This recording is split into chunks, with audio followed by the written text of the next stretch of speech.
Hello, my name is Zach Ciota with the HVAC Shop Talk podcast. And in this segment, we're going to talk a little bit about the kind of tech that you want to be. This segment is brought to you by Yellow Jacket. Try out the brand new Y-Jack wireless refrigerant probes when testing out HVACR systems. I'm going to tell you guys a story about a farmer that was planting seeds, and this was his livelihood. The crop that would come from these seeds is how he would provide for his family. Much of the way that you guys do your work to provide for your families, or one day you'll have a family and that's what you'll do it for. Now, the first group of seeds that the farmer threw out landed on a walking path. And because it was in a walking path on very hard ground, they were eaten by birds almost immediately. The second group of seeds landed on soil, but it was shallow soil with a rock underneath it. And at first, the seeds would sprout and they'd get real active real fast, but because the soil was shallow, they couldn't put in deep roots, and all of those seeds withered and died because of the sun. Another group of seeds fell in a weedy area, and because those weeds are so strong and they grow so fast, it choked those seeds out so they couldn't grow and they died. The final group of seeds went right where they should have gone, on the fertile ground of the field. They grew up, became a great crop, and made the farmer a whole lot of money. Now, I'm drawing parallels with a story that's from the Bible. The story I'm telling you is from Mark chapter 4. But the story has great meaning, as much of the Bible does. Like many people have said, including famous people out there, much of the stories that we come up with from our entertainment, like movies and books, they all can be drawn back to the Bible because that is basically the origin of most of these plots that people use. When it comes to the story itself, it's Jesus talking, but we're referring to different groups of people. Now, I'm going to draw a line from the group of people he's reaching to the group of people that I'm talking to, which are HVAC techs, and I'm going to draw the similarities between what he's trying to say and what I think would be very relevant to you, whether or not you read the book or not, or believe in it or not, you can still use these principles. I will tell you that I hope you take more time than this and explore the book because I think it's a life-changing experience. The first group of seeds that fell on the footpath, just imagine us out there and we're trying to receive this information, but there's so many of us. We have these arguments on a daily basis. Will you learn these new things? Will you accept these new tools? Will you accept teachings of any kind? And so many people are so proud. They won't accept the teachings.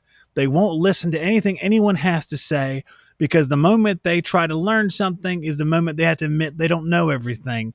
And so many of us out there just can't come to grips with the fact that we don't know anything, or we don't want anyone to see any of our weaknesses and become vulnerable, and they know that we don't know everything about the trade, especially the older folks who have been around for a while, because that will kind of invalidate their experience.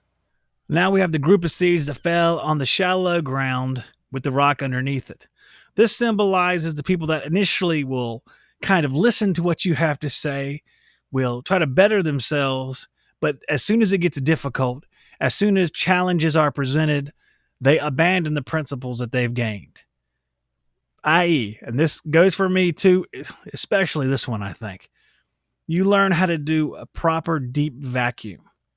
You've watched every Jim Bergman video. You've watched HVAC Rat explain the different hose sizes. You know everything there is to know in your own mind about vacuum. You go out into the real world, you go to pull a vacuum, and it stalls out at 3,000. It stalls out at 1,900, and you can't get it to go any lower, and you can't quite figure out why it is. You know the proper way to do something. You might even know the steps to solve the problem. You might be able to find that out through a series of diagnostic measures. But sometimes people get to that point, myself included, maybe not in this particular example, but examples like it, and they don't want to put in that effort. Cut the machine off, let's go. How bad could it really be? A lot of times it's not so bad that you see an effect right away, but you might see an effect where the system's life is reduced a few years. Maybe it was going to be 15 years before the compressor failed, but now it's 9 or 8 because of the steps you did not take because you didn't want to put that effort in. And that's the symbolism of the seeds that fell on the soil with the rock underneath it. The next group of seeds was those that fell among the weeds and among the brush, and they got choked out by those stronger, more, well, in the Bible, it's evil is what's choking it out. The seeds are the good word of God, and the evil are the plants choking them out. But for our analogy here, we're using that as bad influences. You're in a company, you're learning the right way to do something. We can go back to vacuum, we can go to charging, using superheat subcooling, confirming your airflow through some means. But other people in the company are rushing you. Maybe the boss is telling you need to hurry up. Maybe all the other guys are like, why are you doing all this stuff? It doesn't matter.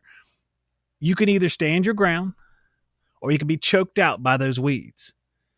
There are very serious ramifications for standing your ground sometimes. Sometimes if you say, I can't leave yet, I have something I have to do here, I have to do this, and the boss says you got to get out of there and do it, and then you refuse because it's not the right thing to do, you might find yourself fired. You might find yourself chewed out at the very least. That is the ramification for principle that you must have, and very difficult. It's very easy to abandon your principles, especially when no one's watching. YouTube isn't watching. They won't know you did it. There's been times that's exactly what I've done. I've abandoned my principles and gone on my merry way because it made my life easier to do that, because the failures that I was causing would not be apparent in the near future. So I could get away with it, basically. And because I could get away with it, that's what I did. Abandon my principles. But you know what? I remember that.